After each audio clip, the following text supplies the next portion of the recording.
पहले ले निकाला बटा सारा છે सब ठीक ठाक એ આજે મંડે હે ને એટલે બીજું શેડ્યુલ ચાલુ થોડું જી પેલી ચાયની પોસ્ટ મૂકેલી હતી પણ કાલે મમ્મડે ચાય બાળી નાખેલી ખબર ને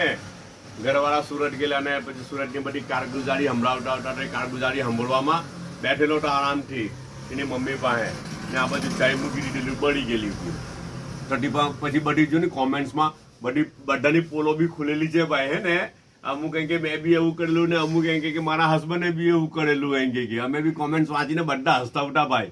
બધાને બહુ હસવાયું અને સાચી વાત લાવી ટપેલી તો પાછી કાળી થઈ જાય ને તો પાછી દોડી નથી થતી મને લાગે લગભગ હે એ તો ઘરમાં કઈ લોકો અમુક વાત કરે તો મને ખબર કે કાળી થઈ જાય તો દોડી નહીં થાય તો તમે બી જે કીધું ને તે બરાબર જ હોય લગભગ ને એ આપણે છે ને ઇન્ડિયામાં જનરલી અલગ અલગ જાતના ઓળિયું હે ને એટલે જેના કે પેલું કે રીંગણનું ઓળિયું એકદમ ફેમસ સુરતીમાં બરાબર રીંગણનું ઓળિયું એકદમ ફેમસ પછી કે ભીંડાનું ઓળિયું બરાબર આ બે ત્રણ જાતના ઓળિયા આપણે વધારે ખાય અચ્છા પણ એક ઓળિયું આપણે ખાય જો ટોમેટોનું ઓળિયું